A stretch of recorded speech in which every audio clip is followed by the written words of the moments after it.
Good morning, Andy. I'm Jose Torres here in Palmetto, Florida. Thank you so much for writing me back to give me some advice on how to tackle this project. This is Reverie, my 1985 Pearson 34. I bought it used a few months ago, and finally about a week ago I was able to get it out of the water to do the bottom inspection and look at what I need to do to fix it. So I'm going to give you a little tour of what I found, hopefully do a little bit of a close-up and show you the rudder, and going to show you what I got coming ahead. So this is Reverie. When I first got it out of the water, it had a lot of old layers of paint, so I figure I wanted to start fresh and make sure that everything was sealed properly, because my wife and I want to cruise on this boat. So I hired some folks to come in and sandblast the bottom, and what we found is that it had a lot of blistering from gel coat, but this is very small. I'm gonna move the camera a little bit to bring it down so I can give you a close-up. So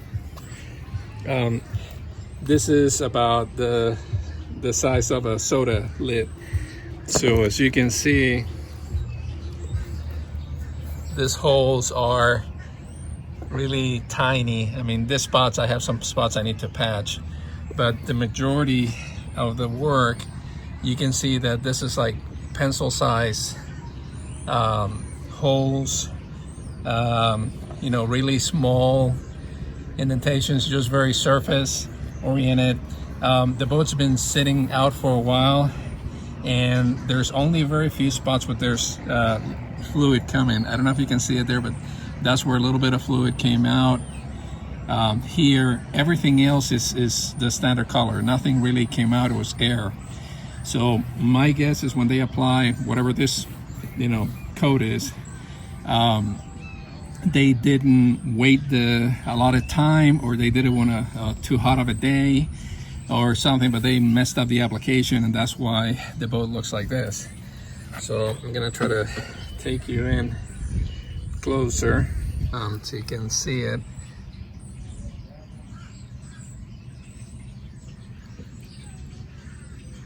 This is kind of the coloring of what's underneath if I kept going past the white.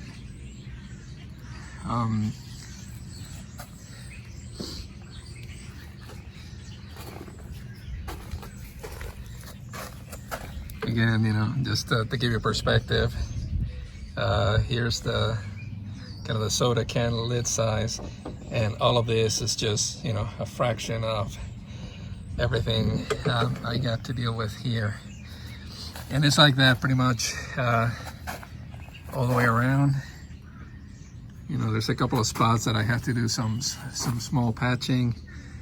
I tried to find out if there was somebody here that would do the peeling, but I haven't been able to find somebody in this area, so I think I'm gonna go with the option of filling. Now, I hope it shows in the video, but this material here, you can see where it is uneven.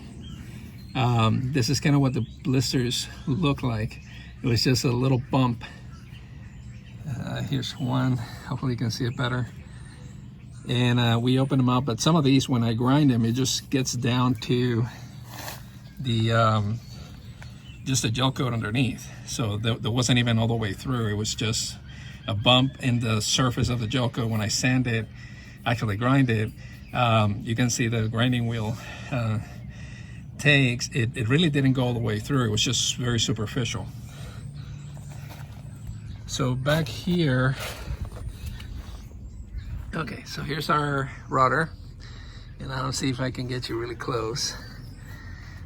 So you can see when I took the paint down, this to me leads me to believe that they did a repair at some point, because everything else below this is solid. and I tried to lift this thing up, and there's probably several hundred pounds to take it off. Now let's see if I can get close so you can see there. I'm gonna, the post is locked up at the wheel, so when I move the rudder, I have literally less than 2 inches of movement on the rudder post. So I don't know if that is the bushings that are supposed to hold this tighter in place, or if it's I need to do another repair. And then down here you can see the rudder post ends right there, and there's a gap between, I don't know, maybe a 1/4 inch from where the rudder post ends and the surface here. This, I don't know if this is original. I've never seen this rudder new, so I don't know how they build them. I'm trying to get some information. It's really hard. And this is this Skag here only goes so far. So I'm gonna get you an underneath angle.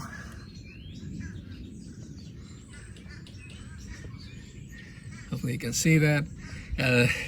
It's a metal plate that comes here across and down, and there's I don't even know how that's attached.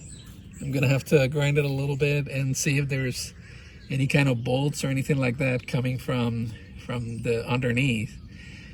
On this side,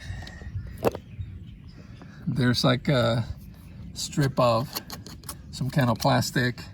This was a kind of shoddy job they did trying to patch. Instead of using fiberglass, they just stuck Bondo in there. Let me take it to the other side.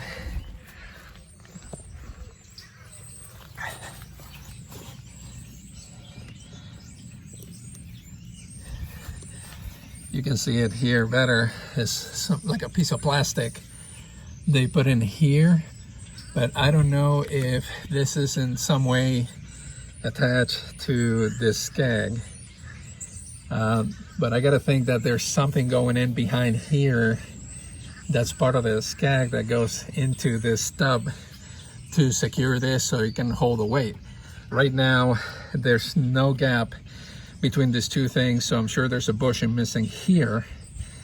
And I gotta figure out how to get this whole thing down, but I gotta figure out how to take this thing down. So if you've seen anything like this before, you can give me some guidance on how to take this keel.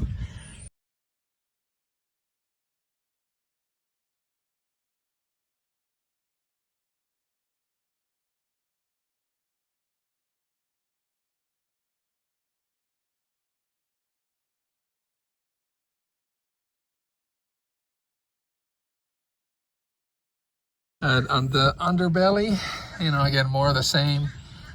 Just for reference, that's the kind of water bottle cap, and these are all the little pin-size holes.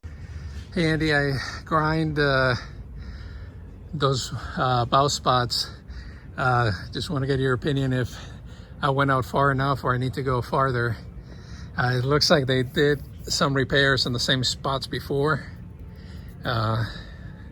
They smacked them again, so I don't know if I need to go further out to really cover it up, or if that's, you know, I have maybe 4 inches on each side, if that's about the right amount, or do I need to keep grinding? Any advice, greatly appreciated. Thank you.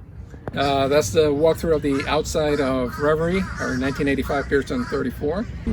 Any feedback is greatly appreciated. Any suggestions is greatly appreciated.